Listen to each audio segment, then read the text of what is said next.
আজ আরতির চ্যানেলে তৈরি হবে পয়লা বৈশাখ উপলক্ষে দুটো একসাথে রেসিপি, আর খুবই ইম্পর্টেন্ট ব্যাপার আছে এই রেসিপি দুটোতে। তো একটা হচ্ছে ফ্রাইড রাইস, আর ফ্রাইড রাইসটা করেছি আমি সেই গোবিন্দভোগ চাল দিয়ে। তো যাই হোক, কেন করেছি সেটা আমি রেসিপিতে বলবো।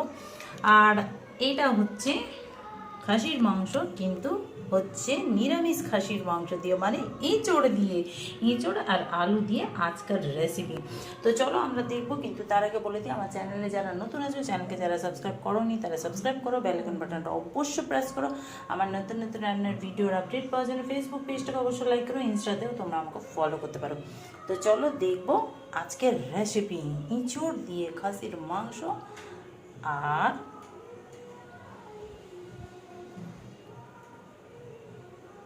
Fried rice. তো চলো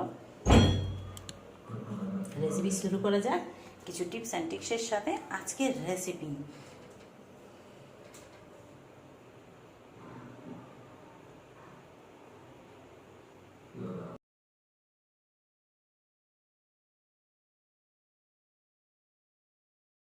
আমি আরতি চ্যানেলে সবাইকে স্বাগত, সবাইকে জানাই শুভ নববর্ষের প্রীতি ও শুভেচ্ছা। তো আজকে শুভ নববর্ষ, বেঙ্গলি নিউ ইয়ার। তো আজকের দিনে সবার বাড়িতে কিছু না কিছু স্পেশাল রান্না হয়। তো আজকে আমিও কিছু স্পেশাল নিয়ে এসেছি, স্পেশালভাবে বানাবো।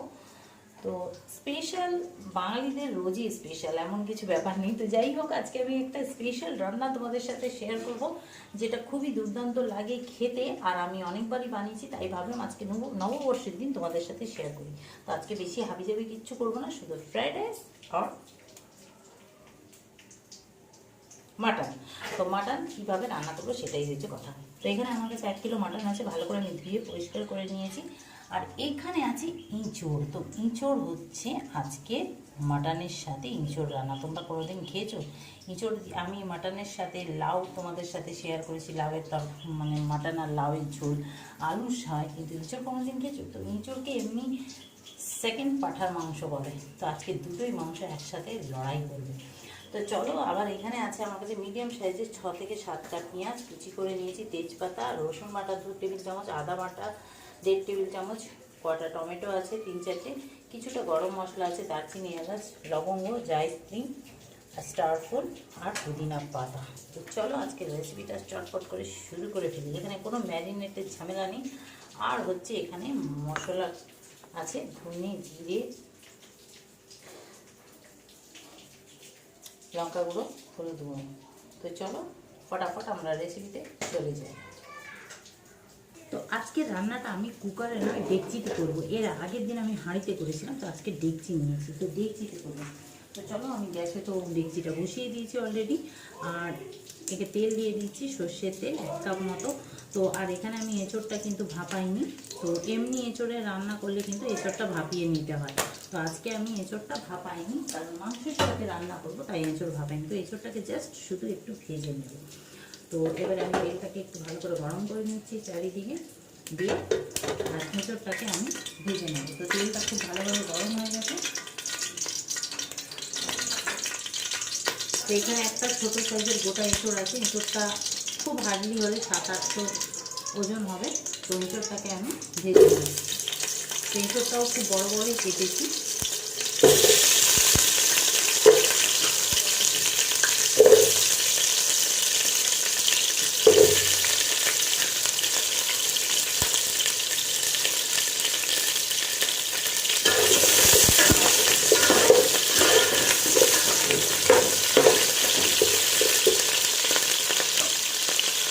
একটুখানি নুন দিয়ে দেবো, সিদ্ধটা হতে সাহায্য করবে। হলুদ দেবো না,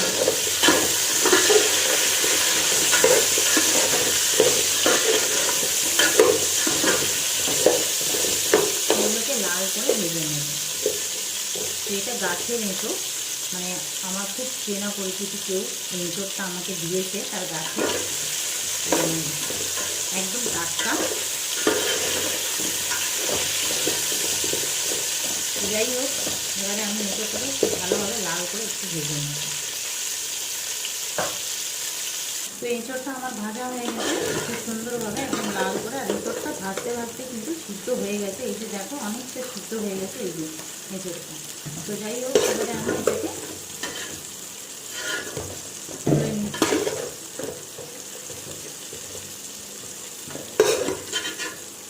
গাছের এঁচড় তো, টাটকা এঁচড়, তাই সিদ্ধও হয়ে গেছে ভাজতে ভাজতে।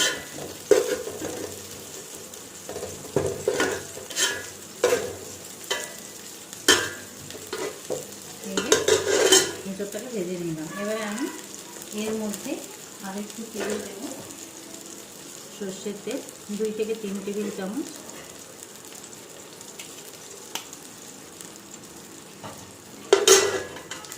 এবারে প্রথমে দেবো রসুন বাটা। প্রথমে দিয়ে দিচ্ছি এই যে রসুন বাটা।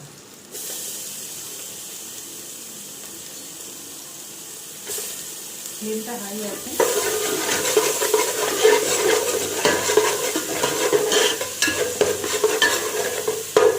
রসুনটা যেই একটু হালকা হালকা লালচে লালচে হয়ে যাবে, দিয়ে দেবো তেজপাতা, তারপরে এই পেঁয়াজ।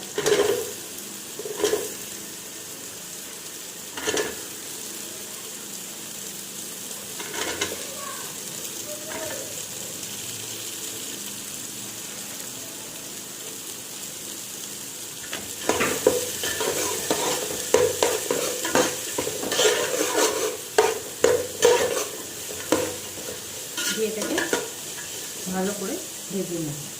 একটু পেঁয়াজ থেকে যে কাঁচা গন্ধটা চলে যাবে সেইভাবে ভাজতে হবে। যখন কাঁচা গন্ধটা পেঁয়াজ থেকে চলে যাবে সেই অবধি ভেজে নিতে হবে। আর এখানে যে গরম মশলার গোটাগুলো নিয়েছি সেগুলো দিয়ে দিচ্ছি। সেগুলো কিন্তু আগে তেলে দিলে তার ফ্লেভারটা থাকে না, তো সেই জন্য আমি দিলাম না। আমি এখন দেবো, কিন্তু এগুলো সব দিয়ে দিচ্ছি এর মধ্যে।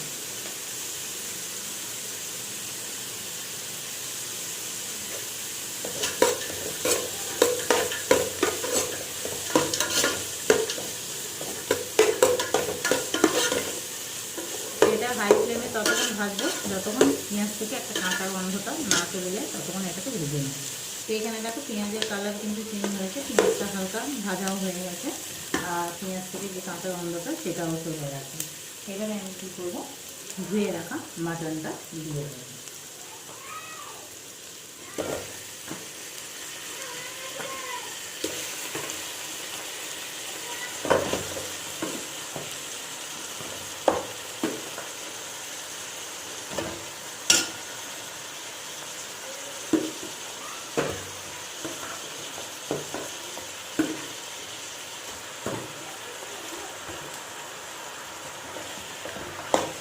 ফ্লেম কিন্তু এখনও হাই আছে। তো এরবারে আমি সব রকম মশলা এর মধ্যে দিয়ে দেবো। শুধু পেঁয়াজটা বাদে আদাটা দিয়ে দেবো, টমেটোটা বাদে আদাটাও দিয়ে দিলাম। আর আদা দিয়ে দিলাম, নুন দিয়ে দেবো স্বাদ মতো। তো এঁচড়ে আমরা ভাজার সময় নুন দিয়েছিলাম, তো তাই আমি এখানে এখন 1.5 টেবিল চামচ নুন দিলাম। আর এখানে যে মশলাগুলো আছে সবই লাগবে, সবই আমি দিয়ে দিচ্ছি। 1 টেবিল চামচ জিরে গুঁড়ো আছে, 1 টেবিল চামচ ধনে গুঁড়ো আছে, কাশ্মীরি লঙ্কার গুঁড়ো 1 টেবিল চামচ, ঝালের জন্য এমনি লঙ্কার গুঁড়ো 1 টেবিল চামচ, হলুদ।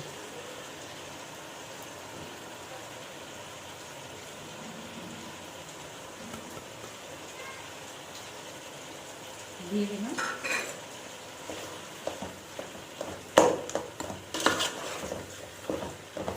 কুকারের রান্নাটা কুকারে হতো না, তাই আমি দেখছি করেছি। তোমরা এই ধরনের রান্না যখন করবে তোমরা কুকারে করতে পারো, অল্প মাংস থাকলে। ব্যাস, এবারে এটাকে আমি ঢেকে দেব।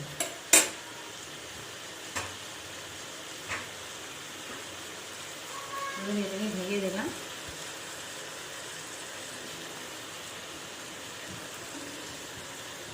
এবারে এটাকে ঢেকে দিচ্ছি এইভাবে হাই ফ্লেমে 3 থেকে 4 মিনিট, তার মাঝে একবার কিন্তু চালিয়ে নিতে হবে। তো এতে জল বেরোবে, তাই হাই ফ্লেমে 3 থেকে 4 মিনিট ঢাকা থাকবে, কিন্তু মাঝে একবার চালিয়ে নিতে হবে। তো 3 থেকে 4 মিনিট 5 মিনিট হয়ে গেছে, তো আমি চাপা দিয়ে রেখেছিলাম আর তার মধ্যে দুবার আমি চালিয়ে নিয়েছি। তো দেখো প্রচুর জল বেরিয়েছে। এই যে এবারে আমি এটাকে ফ্লেমটাকে লো করবো, ফ্লেম লো করে চাপা দিয়ে এটাকে ভালো করে কষিয়ে নেব ততক্ষণ যতক্ষণ না তেলটা রিলিজ হচ্ছে। তো এখন আমি এটাকে চাপা দিয়ে ফ্লেমটাকে লো করে দিলাম। লো ফ্লেমে এটা আরও 5 থেকে 6 মিনিট থাকবে, কিন্তু তার মাঝে দুবার চালিয়ে নেব। আর যতক্ষণ না তেল রিলিজ হবে ততক্ষণ এটাকে কষাতে থাকবে। তো এইদিকে মাংসটা হতে হতে আমি সময়টা নষ্ট না করে রাইসটাও বানিয়েই ফেলি। তো এখানে আমি কড়াটায় গাজর আর বিনসগুলোকে ভেজে নেব। তো খুব সিম্পলভাবে রাইসটা বানাচ্ছি, তো যেহেতু মাংসটা রিচ। তো যাই হোক, এখন আমি এতে তেল দিয়ে গাজর আর বিনসটা ভেজে নিই। তো এদিকে তেলটা গরম করে নিয়েছি আর এই গাজর আর বিনসটাকে ভেজে নিচ্ছি।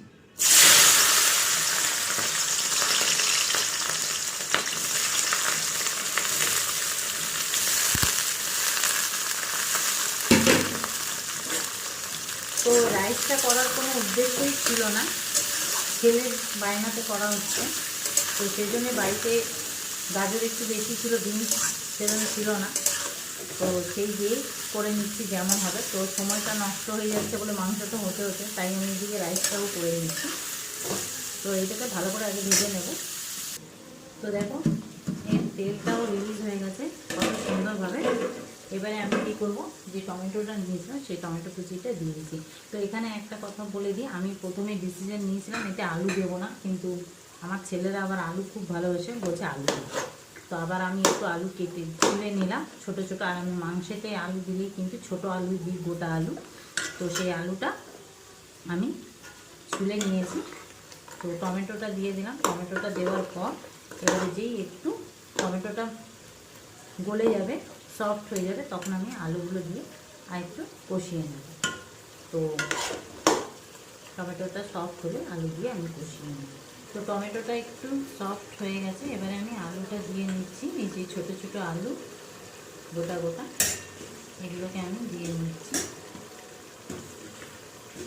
ভেবেছিলাম আলু দেবই না, কিন্তু মাংস একটা এমনই জিনিস, বাচ্চারা আলু ছাড়া আবার ভালো লাগে না। তো ভেবেছিলাম আজকে ইঁচড় দিয়েই মাংসটা শুরু করব। তো যাই হোক, আমাকে দিতেই হলো। তো এটা এবারে এটাকেও ভালো করে আমি কষিয়ে নেব হাই ফ্লেমে।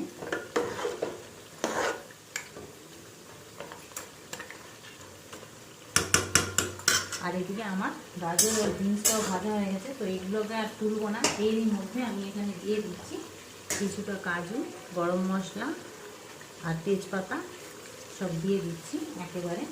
আমি আজকে রাইসটা এমনভাবে করতে চাইছি, মানে খুব সিম্পলভাবে, যাতে সবারই খুব সুবিধা হয়। সেই জন্যই তোমাদেরকে এই মাংসের রেসিপির সাথে সাথে রাইসটাও দেখিয়ে দিচ্ছি। আর আজকে আমি রাইসটা করছি, মানে এই রাইসটা আমি অনেক ছোটোবেলায়, প্রায় আজ 30-35 বছর আগে থেকে দেখে আসছি। আমার বাবা বা মা এইভাবে রাইস করেন, আর এটা খুব ভালো হয়। চালটা ধুয়ে 2 ঘন্টা আগে রেখে দিতে হয়, আর একদম মাপে জল দিয়ে। আর রাইসটা করব হচ্ছে দেরাদুন রাইস বা বাসমতি রাইস দিয়ে না, একদম সেই গোবিন্দভোগ যে চাল আছে, আগে কিন্তু ওই চালেই রাইস হতো। তো আমরা ওই চালেরই রাইস খুব পছন্দ করি, আর ওই চালেরই রাইস আমরা খেয়ে এসেছি, খুব ভালো হয়। কিন্তু হ্যাঁ, কথাটা হচ্ছে যেটা খুব মেপে জল দিয়ে সেটাকে বসাতে হয় সেইভাবে। তো যাই হোক, আমি একেবারে ভেজে নিচ্ছি আর চালটা আমি ধুয়েই রেখেছি। তো এবারে এখানে কিছুটা পুদিনা পাতা আছে, সেটা আমি মাংসেতে দিয়ে দিচ্ছি। এটা ফ্লেভারটাও দারুণ আসবে, আর হচ্ছে পেটটাও খুব ঠান্ডা করবে। এটা অপশনাল আছে, তোমরা না চাইলে দিও না, কোনো ব্যাপার না। তো আমি দিয়ে দিলাম, ফ্লেভারটা খুব সুন্দর হবে। তো যাই হোক, এটা ভেজে নিচ্ছি। দিয়ে এটা ভাজা হয়ে গেলেও আমি চালের সাথে দিয়ে দেবো।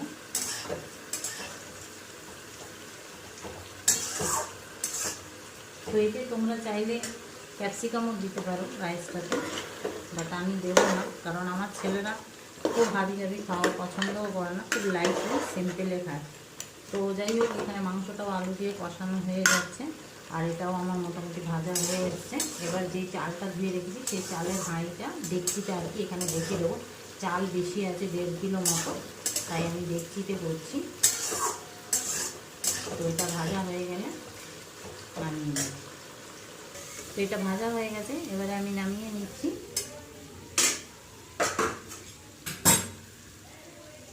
তো এই যে গোবিন্দভোগ চাল, পুরো ঝরঝরে একদম। তো এই চালটা এবারে গ্যাসে বসিয়ে দিয়েছি।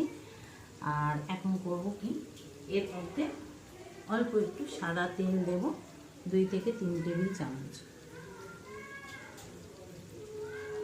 দিয়ে এটাকে হাই ফ্লেমে একটু নেড়ে চেড়ে নেব।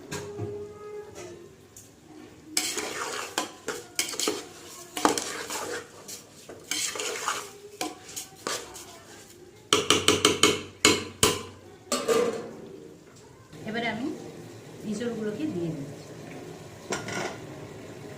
তো এঁচড়গুলো দিয়ে আরও 1 থেকে 1.5 মিনিট একটু কষিয়ে নেব। এবারে এদিকে আমি চালটাকেও ভেজে নিয়েছি ভালো করে হাই ফ্লেমে। এবারে এইটা গরম জল, আমি গরম জল আগেই করে রেখেছি, গরম জলটা মেপে দিয়ে দিচ্ছি। এই বাটির 1 বাটি চাল আছে, তো এই বাটির 1 বাটি আমি জলটা দিয়ে দিচ্ছি। এবারে আমি নুন দিয়ে দিচ্ছি, 2 টেবিল চামচ দিয়ে দিলাম।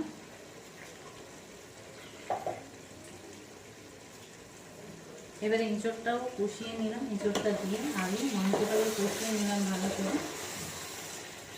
এবারে এতে জল দিয়ে দেবো। তো এতে কটা কাঁচা লঙ্কা দিয়ে দিচ্ছি,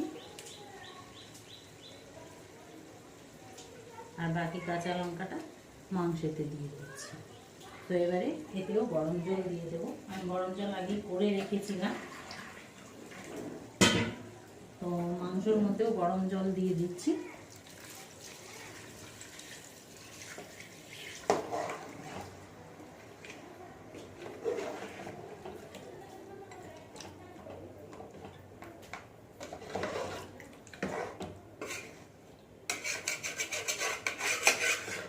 মাংসটা কিন্তু ভালোভাবে কষালে মাংস এমনি সিদ্ধ হয়ে যায়। তো এখানে আমি দিয়ে দিলাম প্রায় 4 থেকে 5 গ্লাস জল। তো এতে আর আমি গরম মশলা দেবো না, তোমরা যদি মনে করো গরম মশলা আবার দিতে চাও তো দিতে পারো, কোনো অসুবিধা নেই। আর এটাও ফুট ধরে গেছে, এবার আমি এটা কিন্তু চাপা দিয়ে দেবো। আর চাপা দিয়ে 3 থেকে 4 মিনিট রেখে দেবো, তারপরে একবার চেক করবো। আর এদিকে মাংসটাও ঢেকে দিচ্ছি, মাংসটাও ফুট ধরে গেছে। এবারে মাংসটাও ঢেকে আমি ফ্লেমটাকে লো করে দেবো। লো ফ্লেমে মাংসটা এখন 7 থেকে 8 মিনিট, প্রায় 10 মিনিট এবার ফুটবে। কারণ এটা যদি কুকারে হতো তাহলে একটা সিটি দিলেই হয়ে যেত, কারণ এটা ডেকচিতে হচ্ছে, তাই 10 মিনিট একটু ফোটাতে হবে লো টু মিডিয়াম ফ্লেম। তো ফিরে আসছি। তো মাংসটা তো ফুটছে লো ফ্লেমে, মাংসটা এখন 10 মিনিট সময় লাগে। তো এবার আমি ভাতটাকে চেক করি। তো দেখো আমি হাই ফ্লেমে রেখেছিলাম, জল টেনে গেছে। এবারে আমি ভেজে রাখা গাজর, বিনস, গরম মশলা যা যা ছিল সব আমি এর মধ্যে দিয়ে দিচ্ছি। যে তেলটার সাথে ভেজেছিলাম সেই তেল সমেত দিয়ে দিলাম।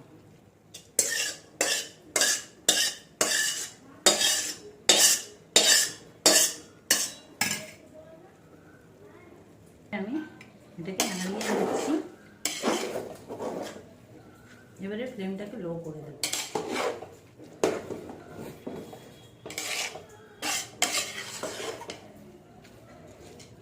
আর এই চাল দিয়ে সত্যি খুব ভালো লাগে খেতে, এই চালের ফ্রাইড রাইস। এবারে আমি এটাকে লো ফ্লেমে রেখে দিচ্ছি, আর ঘি দিয়ে দিচ্ছি 2 থেকে 3 টেবিল চামচ। তো ঘিটা দিয়ে লো ফ্লেমে এটাকে রেখে দেবো 2 থেকে 3 মিনিট লো ফ্লেমে, কেন জলটা পুরো টেনে গেছে, জাস্ট নিচটা একটু ড্রাই হবে, তাই লো ফ্লেমে এটাকে চাপা দিয়ে 2 মিনিটের জন্য রেখে দিচ্ছি। 2 মিনিট পর ফিরে আসি। 2 মিনিট পর ফিরে এলাম। তো দেখো পুরো কত ঝরঝরে হয়েছে, আর চালটাও সিদ্ধই হয়ে গেছে। এই দেখো কতটা ঝরঝরে। ব্যাস এবারে আমি গ্যাসের ফ্লেমটাকে বন্ধ করে দেবো। আর যেটুকু যদি আরেকটুখানি সিদ্ধ হতে বাকি আছে সেটা স্টিমে হয়ে যাবে। এই যে একদম আমাদের রাইস কমপ্লিট, শুধু মাংসটা হলে হয়ে গেল রান্না। তো এবারে গ্যাসের ফ্লেম অফ করে দিচ্ছি আর এটাকে স্টিমে রেখে দিচ্ছি। তো আমার রান্না কমপ্লিট, মাংসটাও হয়ে গেছে। তেলে দেখো সব সিদ্ধ হয়ে গেছে, আলু এই যে আলুটা সিদ্ধ হয়ে গেছে, এঁচোড় তো সিদ্ধ হয়েই গেছে, এই যে মাংসটাও সিদ্ধ হয়ে গেছে খুব ভালোভাবে, এই যে মাংসটাও সিদ্ধ হয়ে গেছে। তো চলো এবারে আমি এটাকে নামিয়ে ফেলি, তারপর তোমাদের সার্ভ করে দেখাচ্ছি।